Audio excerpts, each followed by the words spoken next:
During this video, I will introduce the Johari Window model, and the topics I will cover are the Johari Window purpose and benefit, the inner game components and where the Johari Window exercise fits in, the Johari Window 4 quadrants, and the exercise instructions. By completing the Johari Window exercise, you get the following benefits. Enhanced self-awareness. It helps you understand how you see yourself and how others see you. In terms of personal growth, the insights gained from the Johari Window can help you identify areas for personal development. Improved communication. It encourages open and honest communication, strengthening relationships and feedback channels. Increased trust. Build trust with others by sharing information about yourself. And reduce conflict. Understanding different perspectives can help resolve misunderstandings and conflict. This graphic represents the inner game or components of leadership of self. And the interrelated and supporting components are grouped into three areas, which you see as circles. Starting with identity, who you are, and identity is at the bottom because it provides the foundation upon which everything else is built. Consciousness, or how you think and feel, and lastly, action orientation, or how you execute. The Johari Window exercise that you will complete looks at your traits. As such, it fits in to the identity circle. This is the Johari Window, this quadrant or 2x2.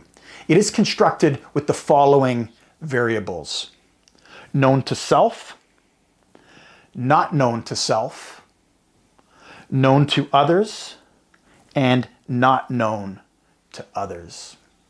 So starting with the arena, this quadrant represents information about yourself that is known to both you and others. And it includes things like your behavior, skills, attitudes, and public knowledge. The idea is to make the arena as large as possible, as large as appropriately possible. And when it is as large as possible, then you are aware of your traits, how you show up, and also others understand you well. And you do that by seeking feedback from others. And the direction of this arrow here represents making the window bigger, not the direction of feedback.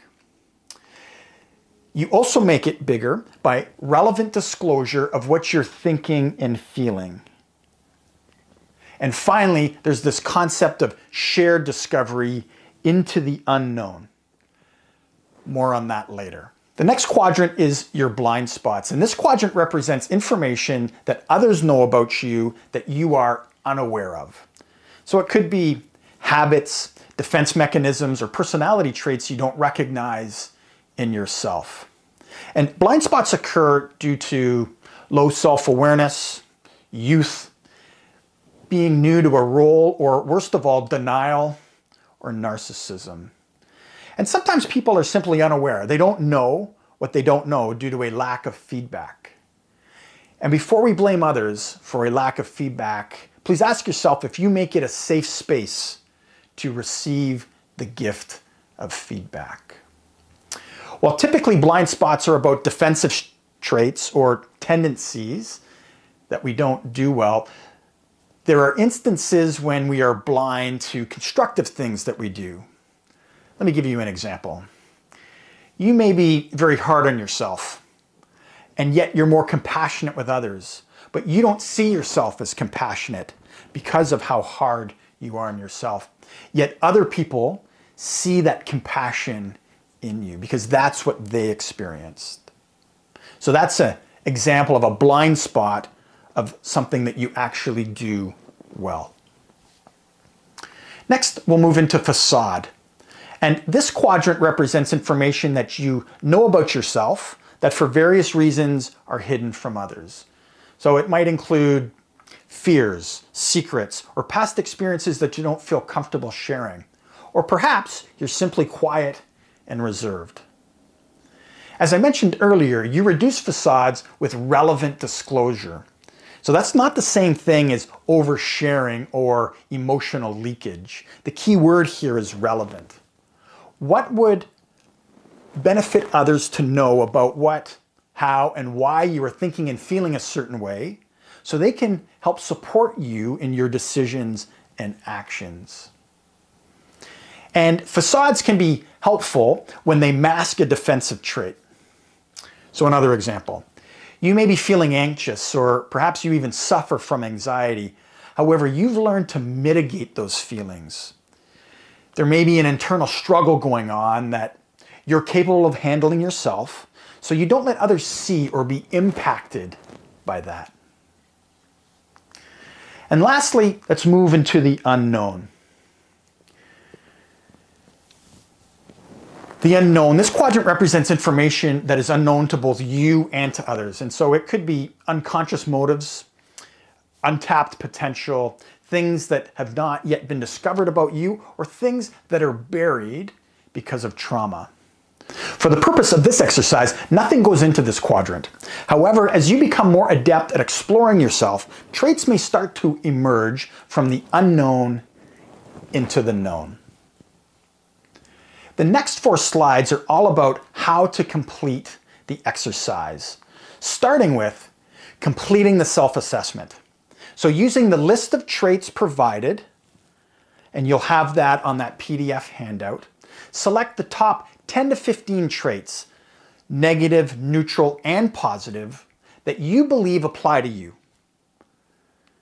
If there are some that you don't see on this list, then you can add them as well in the margins. As a note, don't pick more than 15, including any added ones, or else the feedback becomes muddled. Next, solicit feedback from others, which we refer to the instructions as raters. So give the feedback package. That'll be a separate PDF document to 3 to 5 others in your network. We recommend either getting feedback from different people in your life, perhaps a supervisor, direct report, peer, family member, friend, or you can select the members of an intact group so the feedback is targeted to that specific area of your life. It's your choice what you want to do in terms of where you get that feedback. And once completed, these individuals are to return the highlighted list of traits back to you. Next, you print out a complete Johari window for each of your raters. Another note, some participants choose to incorporate all the feedback from the various raters into one window. However, what we found is that can become quite congested. So for the traits identified by both you and the rater, you list these in the arena quadrant. Now, some of the traits, depending on their interpretation, could be similar or adjacent. That was quite a list that you were given. For example, the traits of accommodating and flexible could be seen as being of the same quality. So if this occurs in your lists that you get back, then you get to choose how you want to display the data. You don't need to be completely literal about it. Next, for traits identified by only you, you list these in the facade quadrant. Okay? So you listed these traits, but other people didn't. And for traits identified only by a rater, list these in the blind spot quadrant. And for the purposes of this exercise, nothing will be listed in the unknown quadrant. And the last thing you're going to do with this exercise is complete the reflective questions. The first question, what are your greatest insights from this exercise and why? So what do you want to do with this information that you've just received? Next, which blind spot or facade trait or traits will you now try to be more consciously aware? This is a self-awareness exercise. And so now you've got some hints some insights on some things you do. And if you can become more consciously aware of them, you may be able to either mitigate a defensive trait or reinforce a positive one. And lastly, if you pick people from different parts of your life, do you behave differently when interacting with different groups of people? And it's okay if you do. However, is it intentional? And if it isn't, is that something that you want to look at? In conclusion, this video covered off the underlying theory of the Johari Window model that will provide you with feedback to increase your self-awareness regarding your traits.